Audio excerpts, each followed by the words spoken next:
Here at GB News, we talk about the things that matter to you. Hearing the voices from right across our towns and cities, especially our towns. All sides of the argument represented with a heavy dose of opinion. We're on a mission here to make a difference. And the GB News family really is here for you, and whatever time of day you can watch or listen. Britain's watching. Britain's watching. We're proud to be GB News. The People's Channel. Britain's news channel.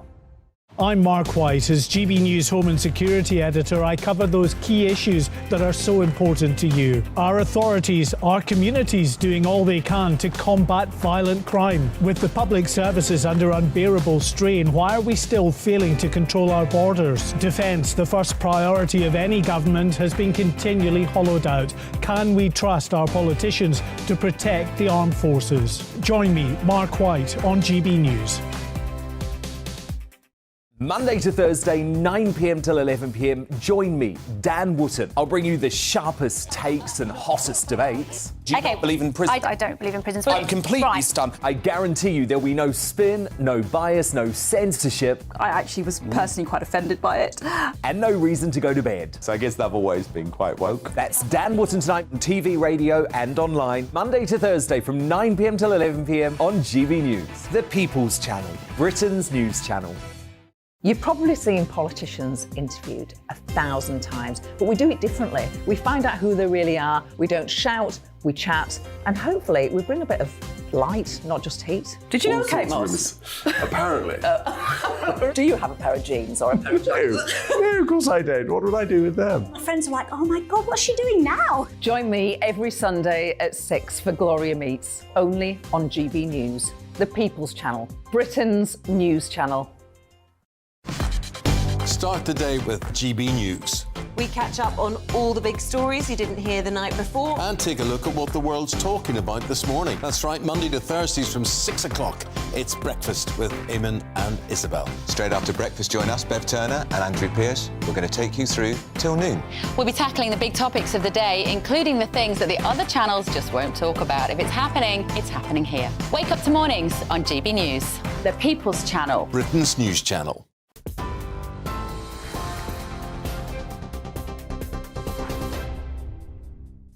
Good evening, I'm Ray Addison in the GB Newsroom. Headliners is up next, but first, our headlines tonight. Boris Johnson has resigned as an MP with immediate effect, accusing a Commons investigation into whether he misled Parliament over Partygate of trying to, quote, drive him out.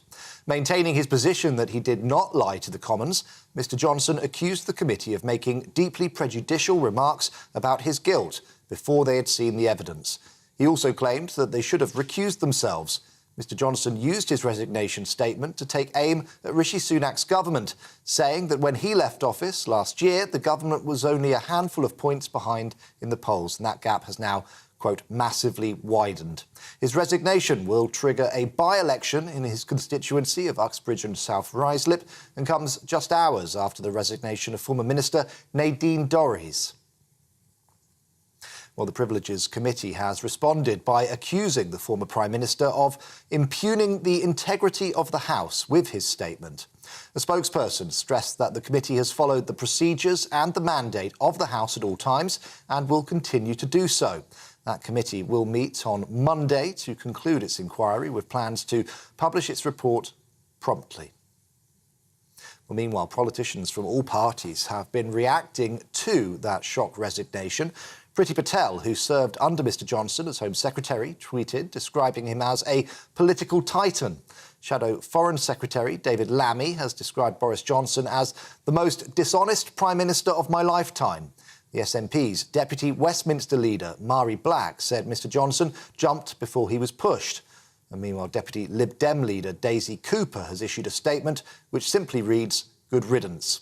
Meanwhile, Shadow Attorney General Emily Thornberry says it's the latest example of Conservative Party turmoil. I think that Boris Johnson has brought all this on himself. But, you know, it's a soap opera.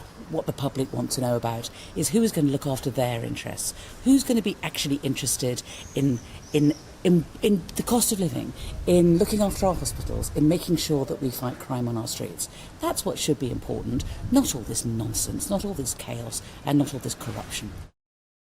Members of the public have also been reacting to Boris Johnson's resignation. Here's what people in London had to say.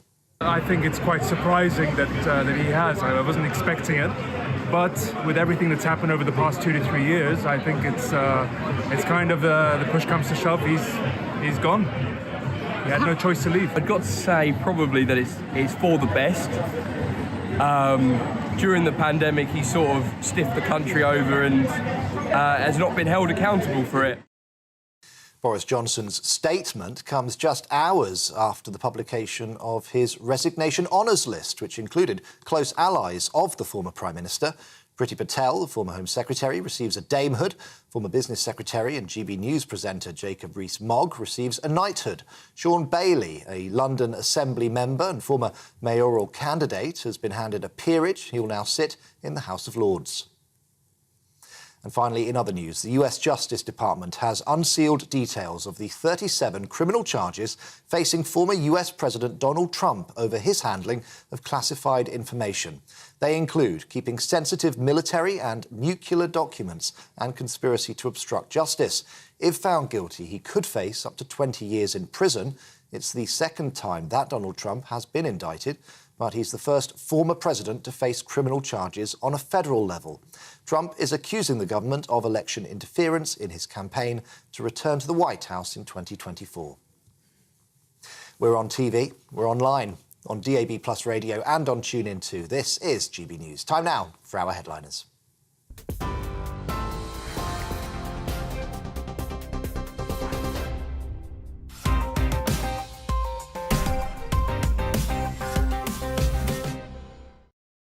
Hello and welcome to Headliners. I'm Leo Kearse, and for the next hour I'll be taking a sneaky peek at Saturday's newspapers with two of the finest British comedians, the grit Steve N. Allen and the glamour Diane Spencer. How are you both doing? Good, thanks, Why am mate. I not the glamour? What? Because why am I not the grit? Because this is TV, you've got eyes. Anyway, we've got some momentous news to get through, so we're gonna start off with a quick look at Saturday's front pages. The Daily Mail leads with Boris, I've been forced out by a witch hunt.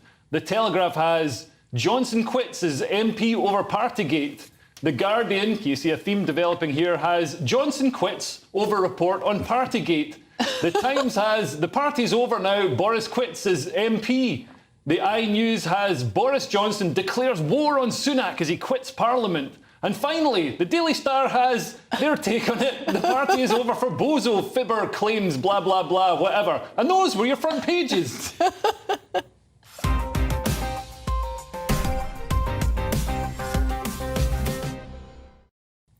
And let's have a closer look at those front pages, starting with the I, Steve. You'll never guess what it's about. Boris Johnson declares war on Sunak as he quits Parliament. This is going to be the most ironic leaving do ever held. If he turns up and has a drink, I'm like, wow, you can do it now. Wow.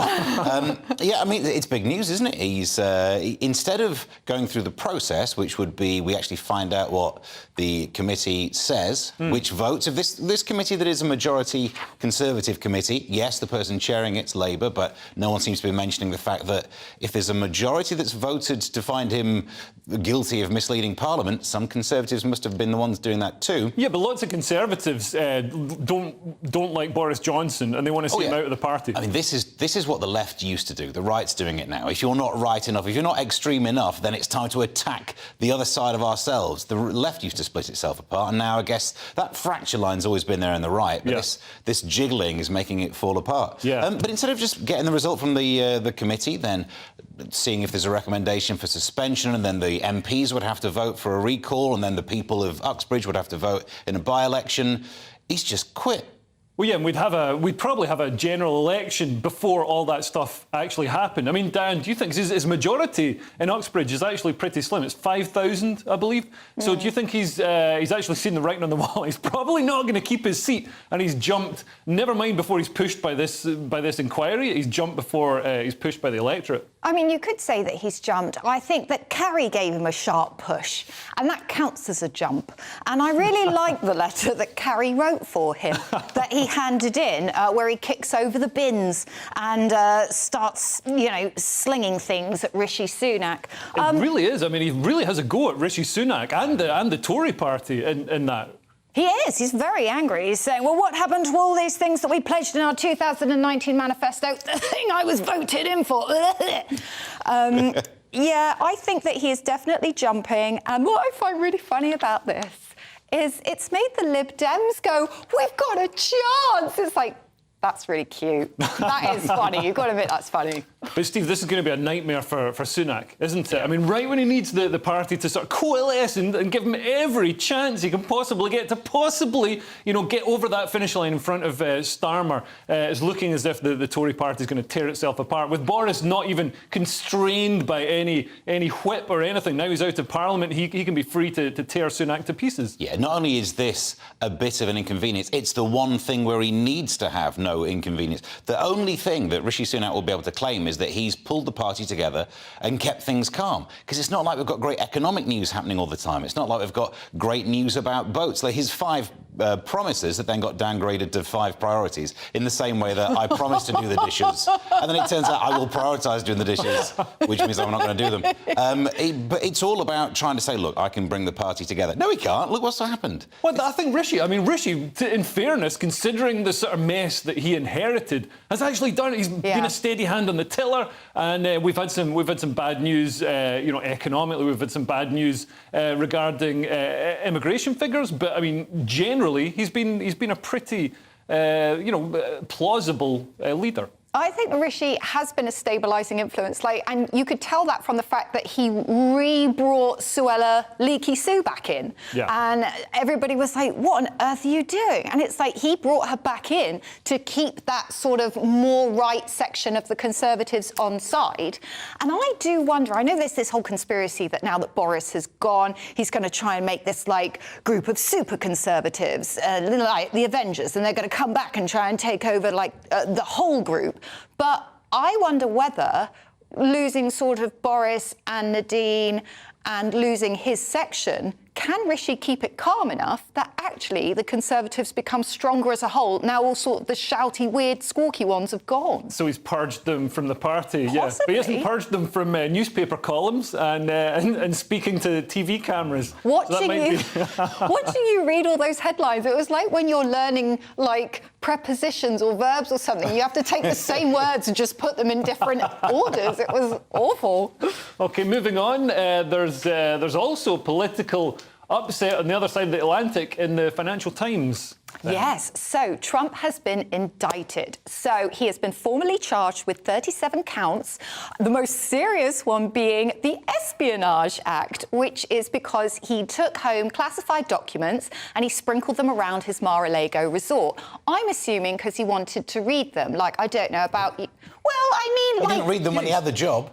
Come on, this is clearly evidence of somebody working from home. That's what I thought it was. He's taking home some extra reading. And in fairness to Trump, everybody's like, oh my God, he took these documents back to his home. So did Biden, so did Pence, so did probably every president ever, because you're the president. You're gonna think, well, it's all right for me to take. The response to it was a bit different. As soon as there was a question of did Biden have any of those, an investigation happened straight away. As soon as Trump was asked about it, he said no. And was proved to be wrong. Eventually, now, the numbers aren't necessarily great. They searched through thousands and found 100 that should have been declassified. Biden tried to obfuscate it by saying, I can't remember, and I'm not sure. That's believable. That is believable. Quite genuine. But I mean, that's not the same as saying, oh, yes, I've got this, and this, and they're in the No, but straight away, an investigation happened. Within a few days, or however, it was a short amount of time, that they found some documents that Biden and then Mike Pence had done the same. Yeah. These things were done a lot more swiftly than the cover-up that kind of happened a little bit with Trump.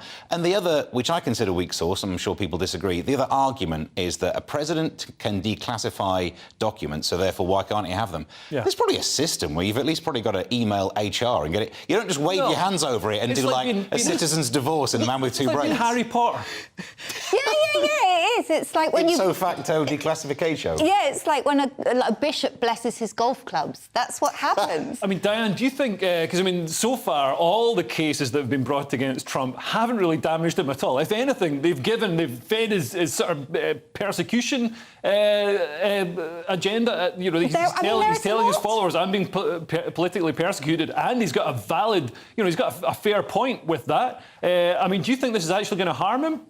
Well, I mean, it is sort of building up now. You've got the hush money to Stormy Daniels, you've got the taxes in New York, you've got the fact that he took home all these documents, you've got January the 6th, where everybody went a bit nuts and nearly created some kind of citizens' coup on the White House. No, sorry, Capitol Hill.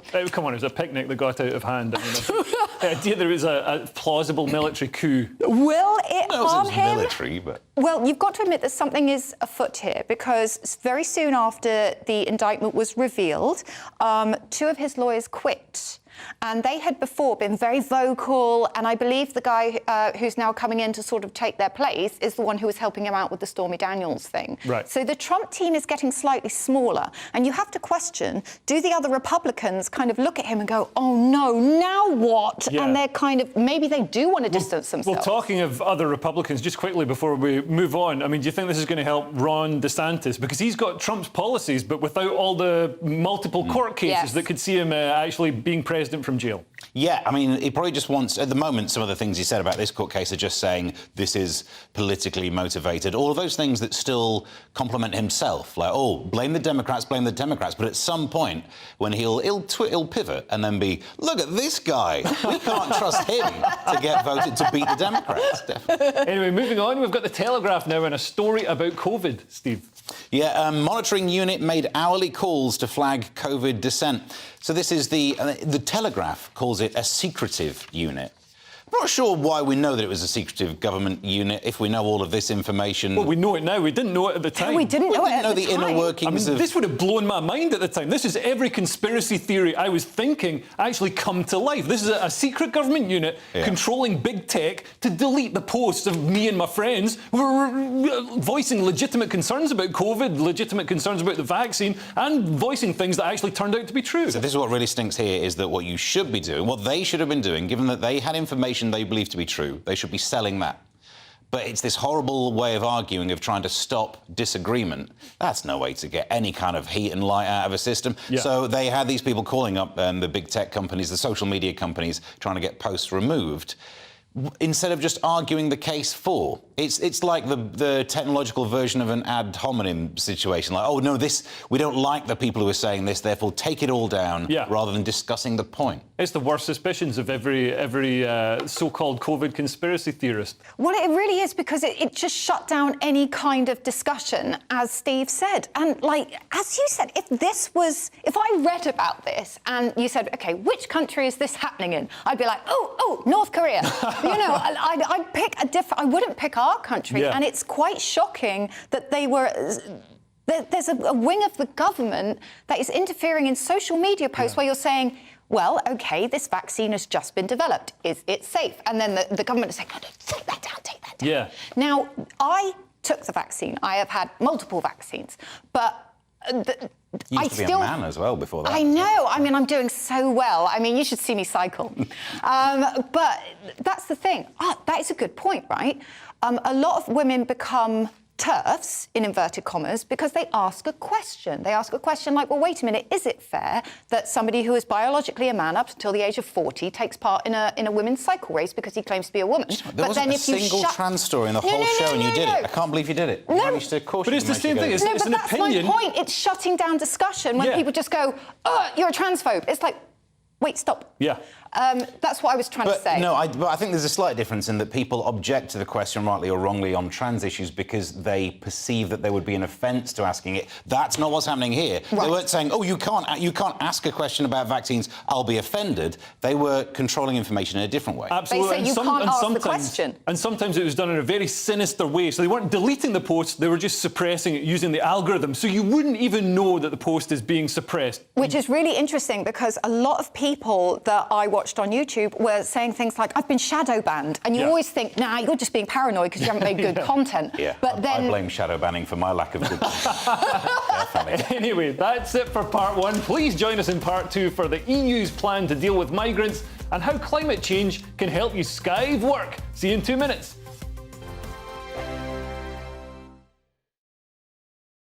First and foremost, I am a GB News fan, and I was before I was working here. Just love the fact that we're asking the questions that a lot of establishment media won't ask. With a bit of a twist, we not only want to inform you, but we want to keep you entertained. It's worth the drive because you get in and the team's all ready and waiting, they're itching to go, and it's a proper little family. GB News is the people's channel. It's the audience that makes the programme sing. We're giving our viewers and our listeners a voice. I see the thousands of your letters, tweets, emails, you name it, coming in. Britain is broken.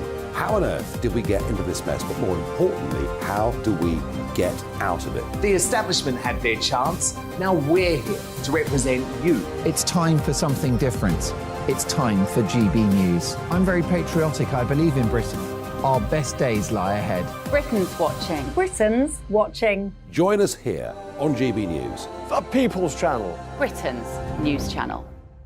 I'm Simon Evans. Join me on GB News for Headliners at 11 p.m. What's the scoop? I'll be joined by two of the country's top comedians. That's right. As we take a look at tomorrow's newspapers tonight. We're going to get into trouble. If it's a big story, we'll be covering it. Spill some tea on him. There we go. But we'll also have some fun. I wouldn't stick up a bank. My father didn't love me. So anyway. Headliners every night from 11 on GB News, the People's Channel, Britain's news channel. Westminster is going around in ever-decreasing circles, followed by the media. Britain is broken. How on earth did we get into this mess? But more importantly, how do we get out of it? Join me at 7 p.m, Mondays to Thursdays on Farage. Here on GB News, we will have open, rational debate. We've got to work out how Britain moves forward from this. Join us here on GB News, the People's Channel. Britain is watching. I'm Andrew Doyle. Join me at 7 o'clock every Sunday night for Free Speech Nation, the show where I tackle the week's biggest stories in politics and current affairs with the help of my two comedian panellists and a variety of special guests. Free Speech Nation, Sunday nights from 7 on GB News, the People's Channel, Britain's news channel. Monday to Thursday nights on GB News. At 6, it's Deebs & Co. 7 o'clock, Farage. At 8, join Jacob Rees-Mogg. And at 9, Dan Wootton Tonight, followed by Headliners. On TV, radio and online. This is GB News. Every Sunday from 11, join Michael Portillo. There'll be topical discussion, looking at the week before and the week to come. So kick back and relax at 11 a.m. on Sundays on GB News with me, Michael Portillo. GB News, the People's Channel, Britain's news channel.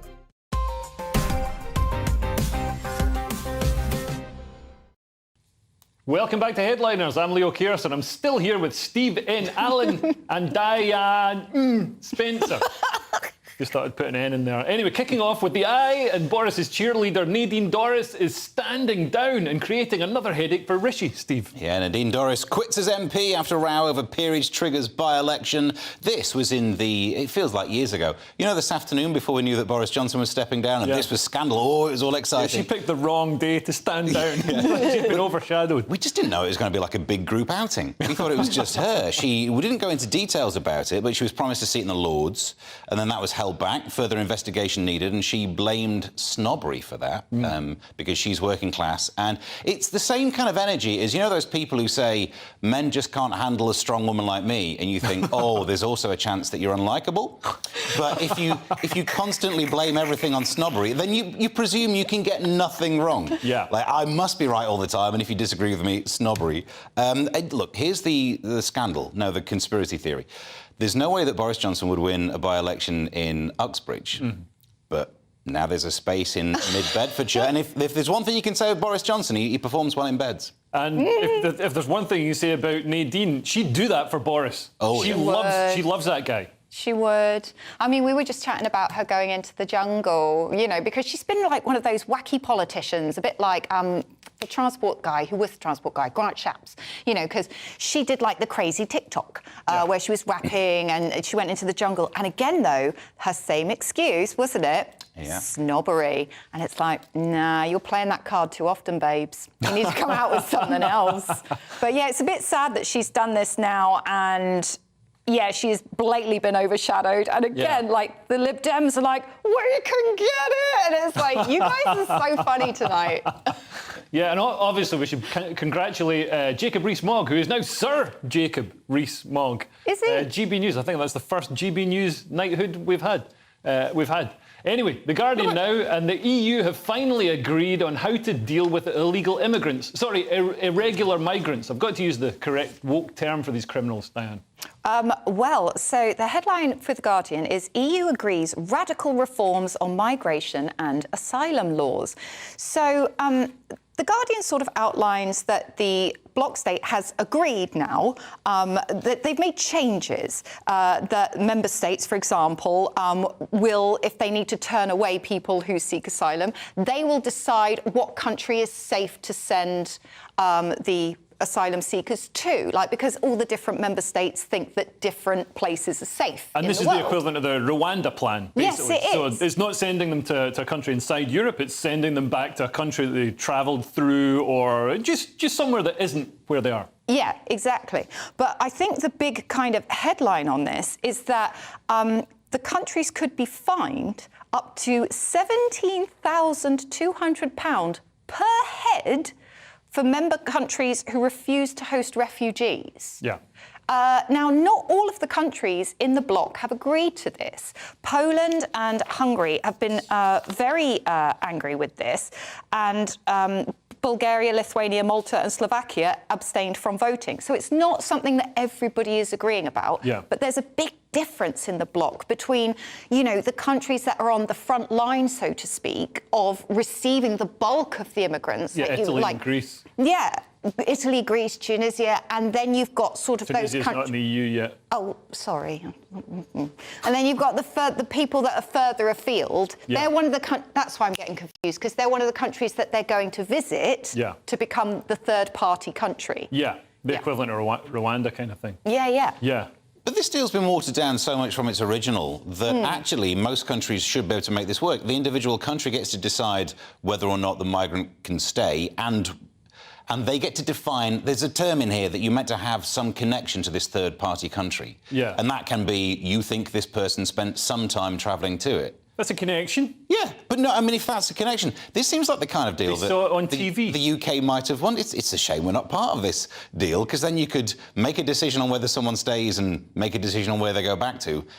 Interesting, isn't it? That's the kind of thing that this country would probably like. Yeah, and I guess, I mean, following the tragic events yesterday where a Swedish asylum seeker stabbed the toddlers in the park, it's perhaps focused European minds on dealing with this issue and, you know, making sure that... Because, I mean, in Sweden, they have had huge issues with cultural integration with people from, you know, failed states, follow medieval ideologies, then coming to Sweden and not integrating. They've had a huge rise in gang crime and violence. They've been talking about this for a long while. It's not as if, like, pressure of the last few days would have made this story happen. No, but I think it's sort of crystallised in a lot of people's minds. You know, that imagery is very vivid, and it brings it right home in a way that statistics and numbers and people's virtue signalling tweets don't. It does, but what you have to think about is, you know, what are the root causes of this huge amount of migration? Because obviously we have sort of significant causes like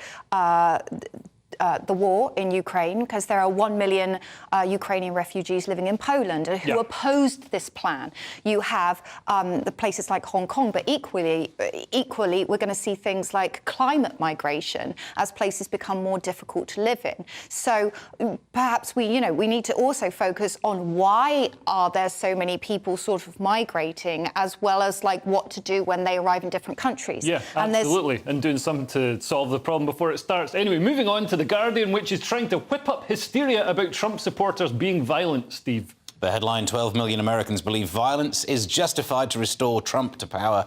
This is the University of Chicago doing research. I'll give you this. The headline is disingenuous, but the research isn't. Because the research says there's people on both sides who think that violence is a perfectly good way to try and achieve their goals, not just restoring Trump to power. There are people who would do it over the states having decisions over abortion. So there's both sides are saying that their violence might suit. But we're talking tiny proportions. This is like 4% of Americans believe in violence to restore Trump to power. And that's, if you hand out a questionnaire Like, if one question says, you know, do you like to fart in a jam jar and keep it in the fridge? And you know, like You somebody's going wouldn't to get tick. You can have 4% of people ticking that box. Yeah, but because people don't read questionnaires, and you know, at least 4% of people will give a daft answer. So I don't think this is indicative of anything. Wait a minute, though. 4% of Americans. You're talking about a country that has a population in 2021 of 331.9 million. So 4% of a population is 66 million people, which is a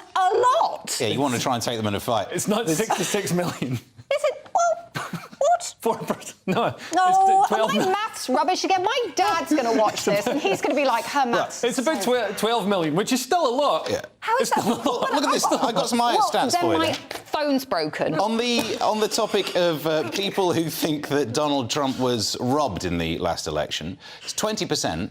But just after the election, it was 26%. Yeah. How is this story not 6% of people are willing to change their mind? Yeah. This has not been spotted in nature for ages now. Yeah. So that's quite impressive, especially in America, you know, the way that their politics, like us, getting a bit tribal. Yeah. These are tribal people who've gone, oh, maybe not. Yeah, and also it's quite a gung-ho macho culture. I'd have thought, you know, even on the Democrat side, there's going to be a lot of people who are going to want just an excuse for some violence, even if it is getting their opponent into power. I just want to say I read the wrong number that I wrote down. But what is interesting about this story is that they do actually say that for the violence to occur, certain factors need to be met.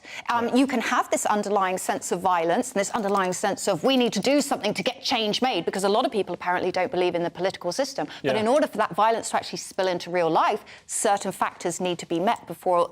it's like a Goldilocks kind of effect. Yeah, a lot of people talk tough on a questionnaire or on the internet, but not in real life, thankfully. Anyway, the Times now with some good news. Warmer weather is on the way, Diane.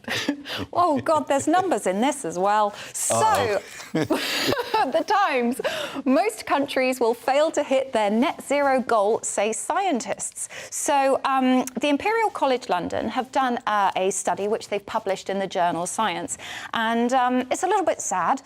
Essentially, there is a low confidence that we're actually going to meet any of our climate targets. Well, 90% of the people who, the countries who have signed up are not going to meet their targets. And unfortunately, that means that the world may heat up by 2.4 degrees by the year 2100. So by 2100, Scottish people are going to have to undo the top button on their duffel coat. I mean, this doesn't sound like that much of a disaster, Steve. Although by that year, yeah, you'll be opening your duffel coat, but also 3 other continents will be living in Scotland as people have to migrate away from those areas. No, they won't. Yeah. We just said earlier on, because it's not just about temperature. Oh, yeah, but what we do, Steve, is we stop them. Well, you're right. It's not managed it so far. I mean, I know it was one of Rishi's promises, pledges, priorities. I'm pretty sure once it hits, like, you know, 100,000 people coming across the channel every week, something will actually get done about it. Well, may I just say that there is a little bit of good news in this report. Apparently, we're one of the few places that are actually going to meet our net zero climate sort of targets. Isn't that great? Because you've got to admit, everybody's really trying. A lot of people recycle. A lot of people are trying to make changes to their life. And it looks like, hey, gang, as a group, I think we're actually doing pretty well in the UK. So Britain is one of the countries that's actually going to hit its climate targets. Why are Just Stop Oil still targeting Britain? Why don't we send Just Stop Oil to China or North Korea or just somewhere?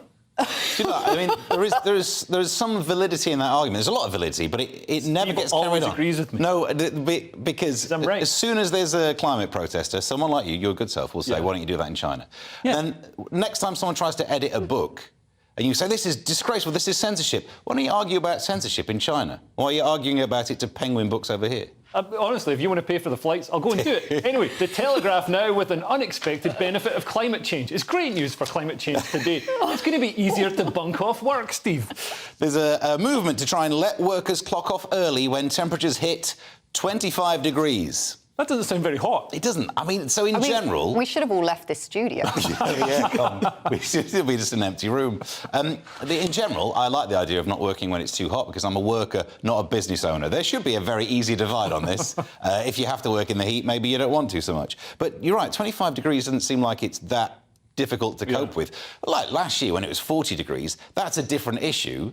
But then a lot of the recommendations that we're hearing in this article saying they should try and put things in place to stop people sitting in direct sunlight during the day, yeah, that just makes sense. Yeah. I'm not sure if you need those as rules, maybe. If this wasn't coming from... Who's sitting in direct sunlight at work? Unless you're some sort of fisherman or something. I mean, like... Yeah, but that's the point. This is not addressing the people who actually have to work in very hot conditions. Like this guy, Daniel Shears, Health and Safety Director at GMB Union, he's not thinking about the people who have to work in the street, the people who work at the water treatment plant. I mean, those places, that is raw sewage heated up to 25 degrees in this heat. And also you've got, it can affect women differently because, you know, when you go through the menopause, and we're big focus on the menopause right now, we're trying to actually help to mitigate what happens to a woman when they go through it.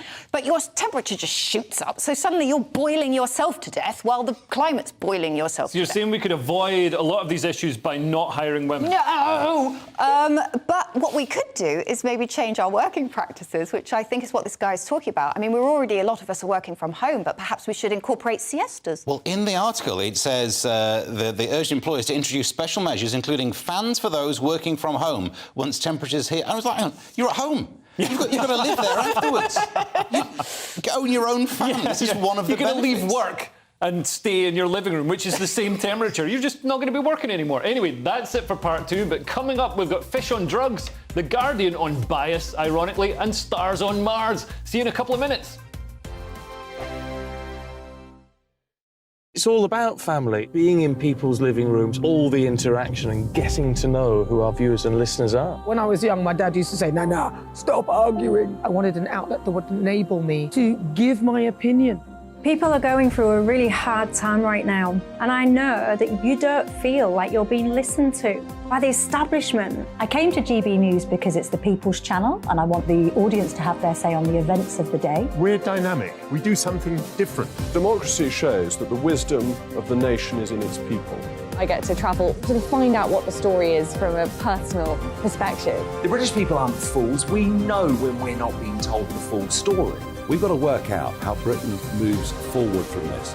It's the best country in the world. The establishment had their chance. Now we're here to represent your views. Britain's watching. Britain's watching. Britain's watching. We're proud to be GB News. The People's Channel. Britain's news channel. Join me, Patrick Christie's, Monday to Friday, 3 till 6. We tackle the day's news agenda like you've never seen before. It's high tempo, high octane, the most controversial topics, and the best guests. You will not be able to take your eyes and ears off it. I'm not afraid to ask the questions that you really want answered. 3 till 6 p.m, Monday to Friday on GB News, the People's Channel, Britain's news channel. Join us every night on GB News at 11 p.m. for Headliners, which is 3 top comedians going through the next day's news stories, which is exactly what you need, because when the establishment has gone crazy, you need some craziness to make sense of it. So join us 11 p.m. every night on GB News, the People's Channel, Britain's news channel. Join me, Camilla Tominey, on Sunday mornings from 9:30, taking the politicians to task and breaking out of SW1 to see how their decisions are affecting you across the UK. Bursting the Westminster bubble every Sunday morning, only on GB News, the People's Channel. Britain's watching. I'm Jacob Rees-Mogg, the Member of Parliament for North East Somerset and a former government minister. For years, I've walked the corridors of power in both Westminster and the City of London. We need to have the arguments, the discussions on how we make it better. Crop failures, famine, war, suffering on a scale completely unimaginable. We are putting the cart before the horse. As Charles I said at the scaffold, he was the true defender of liberty. Yeah, I've completely derailed the conversation. Join me Monday to Thursday at 8 p.m. on GB News, Britain's news channel. So Jubes and Kerr, we tackle the issues of the day with real, robust debate, both sides of the fence, battling it out with me in the middle with my forthright opinions and views. And often really interesting things happen because you start with a position and then by the end of the debate you find actually, well, I might not have thought about that one. What we need in this country is 2 new political parties. You should maybe think about doing a 2024 calendar. I'm Michelle Dewberry and I'm keeping you company right through until 7 o'clock this evening. GB News, the People's Channel, Britain's watching.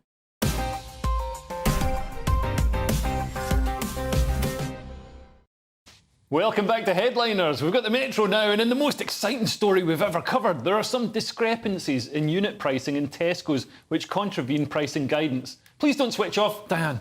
Right. No, do you know what? This is actually quite interesting. Tesco, quote, could be breaking the law over unclear pricing. So according to the consumer group Which, question mark, they have been investigating how Tesco advertise their products. Now, we all know that the way Tesco works is that they'll put up all their stuff, but then they'll have these club card things. If you've got the magic little blue card, then you can get a discount on the products. If you don't have it, you don't have the discount. Leave the shop. Now, what they have discovered is that when they put up these club card things, they don't put up the price per 100 grams. And that is quite a crucial bit of information because it's very crucial for somebody like me who likes to choose what chocolate I'm buying. But you can see the original price per 100 grams and then you can just calculate that in your head. Club card price, no. In the same way you can calculate how many people are in America. Look, I wrote down the wrong number on the sheet. And the point is that during a cost of living crisis, we want people to have people haven't got time to carry their calculators around with them. Yeah.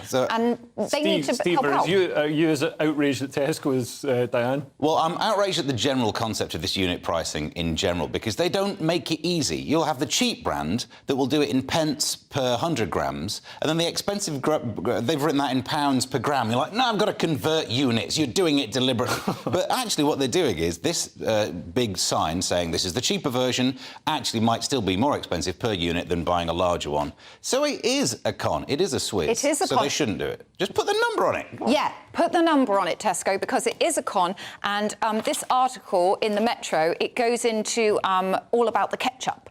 And essentially, though, if you're going to buy a bottle of ketchup, the best value is obviously the massive bottle that won't fit on your shelf. According to a source. Anyway, moving on, we've got The Guardian now, and drugs won't make you rich, but if they're in the sea, they could make £6. Steve? Hey, get it, 6 quid. High levels of drugs found in sea off South England coast, which explains surfers. So that they've looked at marine life and it's being harmed by prescription and recreational drugs in wastewater. As if we didn't have enough with poop in our water anyway. Apparently now drugs are in there. The scientists have done some analysis. Apparently they're pointing at evidence that estrogen in water can feminise male fish. Oh my God. Another trans story. Look what it's done to men as well on land. Well, no, you can really see the difference in men, like compared to when I was a kid. Men were all like hairy and had like, you know, big hands and threw bales over tractors and stuff. And now they're all like wispy and have iPads and Starbucks lattes. And that's because of the estrogen in fish. It could just be because I moved from rural Scotland to London. But fixing this would require regulation, extra processing, and I'll repeat the point, we can't even get our water companies to take the poo out of water. We don't stand a chance of getting this sorted. Yeah. No, I mean, it's quite interesting that it's kind of a 50-50 if you go swimming in the sea. If you go swimming in the sea, you could end up with, you know, a piece of corn stuck in your ear, or you could come out with enough insulin that you will have no diabetes forever or something. It's shorter than the waiting list for the NHS, so yeah, go for a swim, roll the dice. Sticking with the maritime theme, there's a row over seaweed, Diane. Oh, my word. So the headline in The Telegraph is, smelly seaweed row erupts as council refuses to remove kelp for eco reasons. So beachgoers have been told to embrace the raw beauty of nature because essentially there's been some strange wind which has blown up loads of seaweed onto the beach. And apparently it stinks. And people are saying that Weymouth, beautiful, I love Weymouth, I went there as a child, and they're saying, it's horrible, you shouldn't come here. And it only affects a tiny part of the beach, but enough people are complaining. I mean, they should just go for a wander in it. Maybe they could pick up some psychedelic drugs. Apparently this is the problem when you go out to go for a swim. All the seaweed is sort of, you know, wrapping around your legs, and it's slimy and it's full of little, like, invertebrates. I mean, that could be poo. But no, it is all the seaweed. And people are complaining because, obviously, Weymouth being a seaside town, they only really have 6 months of the year where their economy can, like, try to get as much money as possible. So they're complaining at the councillors, and the councillors are saying, but this is good for the marine life, guys. And they're like, but we're not making any money. The absolute hubris of humans. Oh, the sea is not quite the way I want it to be. Make it different. There's a woman who wrote a thing here. She wrote on a travel review website, TripAdvisor, the sea is brown because it's full of small pieces of seaweed. You reviewed the sea. What's wrong with these people? I think that's fair enough. Anyway, the Times now, and I think we're genuinely still talking about seaweed. We are. So, Chris Packham takes on BBC's Amal Rajan, have I said his name correctly, for insulting smelly seaweed. So they're talking about the exact same story, the Weymouth Dorset seaweed. And so Amal Rajan comes out with this incredibly poetic sort of opening speech. And I had to look up 2 of the words to make sure that I knew what on earth he was talking about. Like, he was saying a mass of noisome seaweed. Noisome is an offensive smell. I didn't know that, just sharing. Noisome? Yeah, noisome. I thought that'd be like loud. You can hear it. Yeah, no. Apparently that's an offensive smell. And then he says at the end that people have to wade through a carpet of mephetic kelp. Mephetic's foul-smelling, noxious, to get to the Sounds water. like one of the drugs that's in it. Well, I mean, I think he's swallowed a thesaurus. Crystal mephetic. But then Chris Packham was like, can I just say, don't call it seaweed, all right? Its actual pronouns are marine algae. OK? And Rajan had to apologise profusely, and then Chris Packham had the nerve to use the word seaweed later on in the same interview. And did Amal make him apologise? Nope. Steve, do you care about this? I've got no thoughts on that at all. Brilliant. Thank you. One of Britain's most biased newspapers, The Guardian, is complaining about bias in other news media, Steve. Well, it's an interview with Nick Robinson, actually. So partisan news channels threaten impartiality, according to Nick Robinson, BBC's Today programme host. Get used to it, Nick. Fearful of new era of US-style mixing of news and views. The problem with this is there'll be people straight away tweeting, going like, I'll tell you one channel, because look, we presume he might be talking about, I don't know, maybe he's got it in for Talk TV. Maybe that's what his beef is. But there'll be people tweeting saying, no, there's one channel that's unbiased, and they'll be naming us. And other people will be saying, no, the BBC is unbiased, because no one really gets how bias works. Yeah. People spot things they disagree with and think, you're biased. Well, yeah, the BBC is measurably biased. I mean, they did a survey of comedians and found of the comedians that had a political position, 98% of them were left-wing, which is... But for the news coverage, they do really try and keep it balanced, but the point of balance will vary from your point of balance, so you think it's biased. Yeah. So, you know, I grow old, weary, trying to wait for people to spot their own bias. But this actually connects very importantly to the third story that we spoke about already, because Sarah Connolly, who is part of the government's disinformation unit, the people who were shutting down the social media posts and on the line to the social media, she was also named on documents as part of the Counter-Disinformation Policy Forum, which BBC staff attended. So there were actually, in this article that we were talking about earlier, and this does link, because Nick Robinson is there clutching his pearls because he doesn't like GB News, basically. That's how I read this. But he's there saying, oh, the BBC, we were the non-biased thing. But no, the BBC, there were journalists back in the COVID times who were saying, we're not reporting all the things we should be reporting. So these two stories link. So I'm sorry, Nick, but clutch your pearls all you like and hate Talk TV and GB News as much as you like. But and of course, the BBC now has its own truth unit that's been set up. BBC Verify. BBC Verify, which is totally marking their own homework. Anyway, we're taking a breather now, but join us for the final section where we'll look at girls in short skirts, witches in Scotland, and ancient British traditions. See you in a couple of minutes.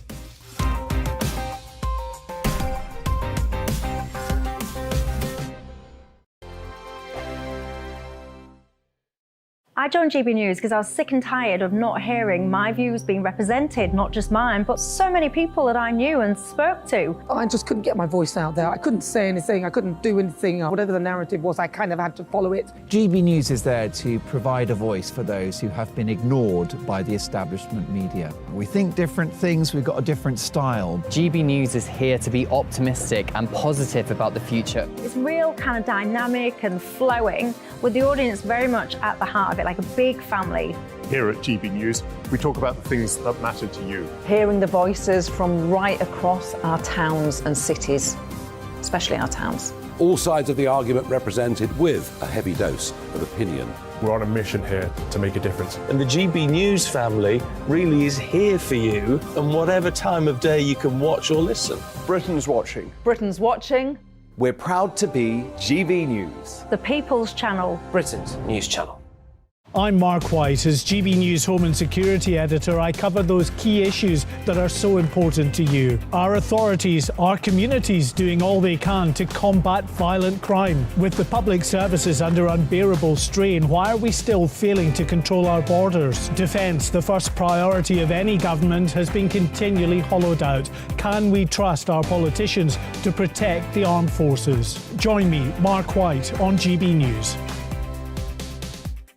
Monday to Thursday, 9 p.m. till 11 p.m. Join me, Dan Wootton. I'll bring you the sharpest takes and hottest debates. Do you not believe in prison? I don't believe in prisons. I'm completely stunned. I guarantee you there'll be no spin, no bias, no censorship. I actually was personally quite offended by it. And no reason to go to bed. So I guess they've always been quite woke. That's Dan Wootton tonight on TV, radio and online. Monday to Thursday from 9 p.m. till 11 p.m. on GB News. The People's Channel, Britain's news channel. You've probably seen politicians interviewed 1,000 times, but we do it differently. We find out who they really are, we don't shout, we chat, and hopefully we bring a bit of light, not just heat. Did you know Kate Moss? Apparently. Do you have a pair of jeans or a pair of jeans? No, of course I don't. What would I do with them? My friends are like, oh my God, what's she doing now? Join me every Sunday at 6 for Gloria Meets, only on GB News, the People's Channel, Britain's news channel. Start the day with GB News. We catch up on all the big stories you didn't hear the night before. And take a look at what the world's talking about this morning. That's right, Monday to Thursdays from 6 o'clock. It's Breakfast with Eamon and Isabel. Straight after breakfast, join us, Bev Turner and Andrew Pearce. We're going to take you through till noon.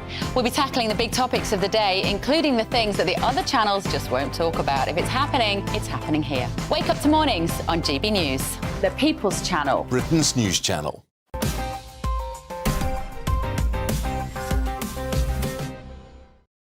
Welcome back to Headliners. The Mirror now, and a man has been measuring the length of schoolgirls' skirts and punishing them accordingly. Is this a new Japanese game show, Steve? Possibly.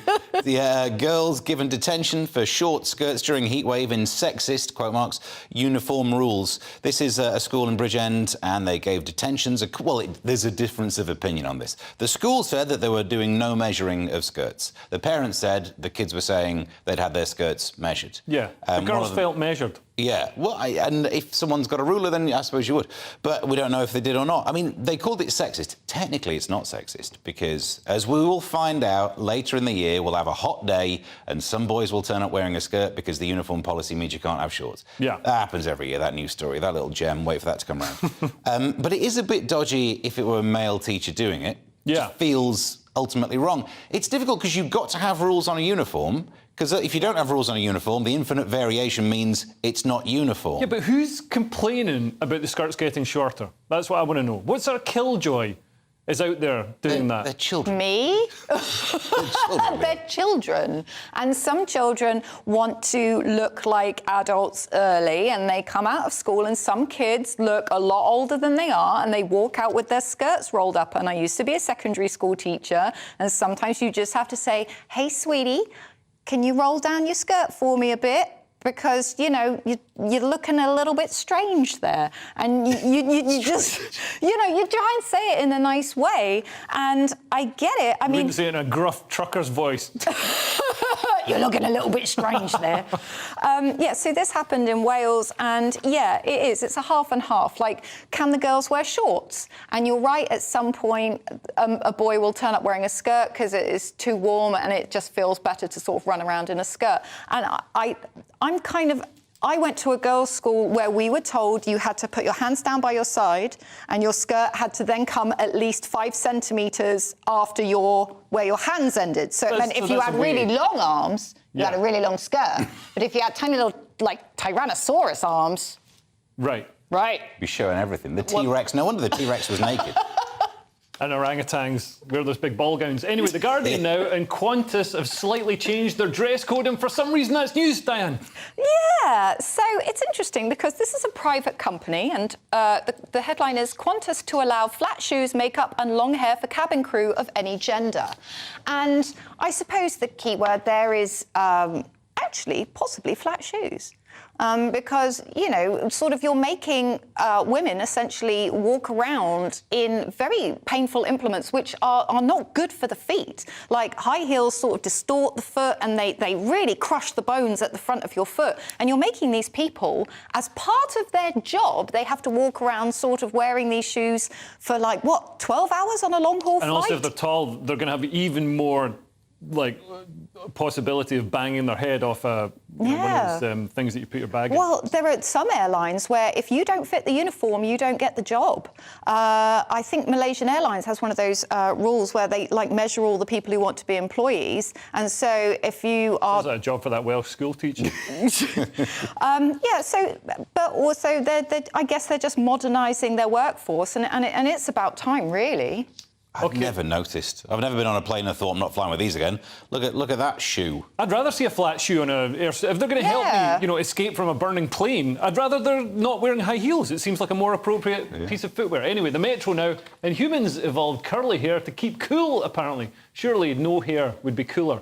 Steve, you seem like the right person to talk about this. This is a hate crime. Making me read this one out. HR, if we had an HR department, I'd get in touch. It may have evolved to cool the human, because in areas where, when we were all living in Africa, the sun's more on the top of your head, but then you need the protection of the hair, but then it gets too hot, curly hair, you get some through flow. Right. It's all about the through flow. So we could evolve to go bald, and it doesn't really matter because we're living in the sort of northern hemisphere and the sun isn't such an issue. Well, if anything, it's a bit of a benefit. The reason you end up evolving white skin is to get more vitamin D out of sunlight, so having more sun hitting your skin directly is a benefit. There's got to be a reason why baldness evolved. Well, they are it's like having solar panels on the roof. Yeah, it could be something to do with the brain. They are saying that actually the fact that our brains developed very quickly, the scientist says that we think that something released a physical constraint. They're essentially saying that sort of the scalp and the scalp hair allowed the brain to grow bigger, and that's how we evolved to be more clever, which is quite incredible. But what I love about this story, can I just point out that it was done at Loughborough University, and they shone lamps on mannequins' heads, and then they put wigs on the mannequins' heads. I'm sorry, but... That is the standard of university research these days. Anyway, we've got The Guardian now reporting on a mural of a witch that's offended some Scottish women, Diane. Yes, so I hope we're going to see this. So it's a, quote, rather insensitive, end quote, Fife Council to remove menacing witch mural. So a graffiti artist known as Rogue One has painted a mural named about... after the Star Wars. Oh, there we go.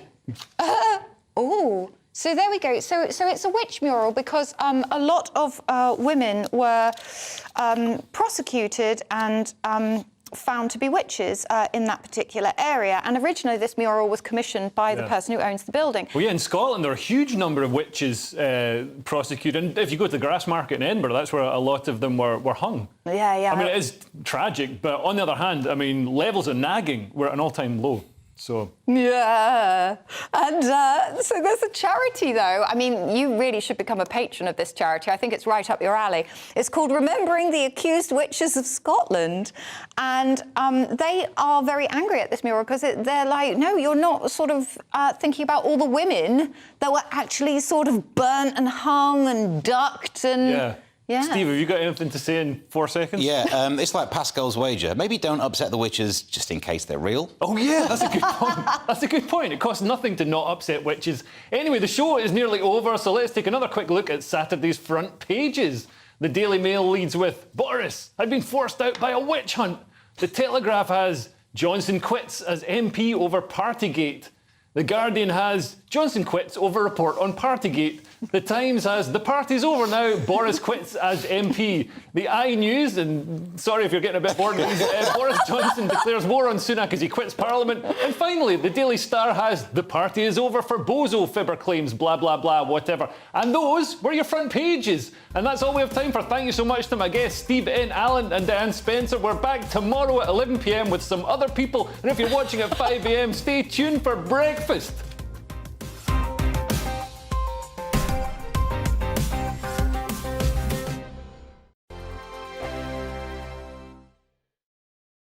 First and foremost, I am a GB News fan, and I was before I was working here. Just love the fact that we're asking the questions that a lot of establishment media won't ask. With a bit of a twist, we not only want to inform you, but we want to keep you entertained. It's worth the drive because you get in and the team's all ready and waiting, they're itching to go, and it's a proper little family. GB News is the people's channel. It's the audience that makes the programme sing. We're giving our viewers and our listeners a voice. I see the thousands of your letters, tweets, emails, you name it, coming in. Britain is broken.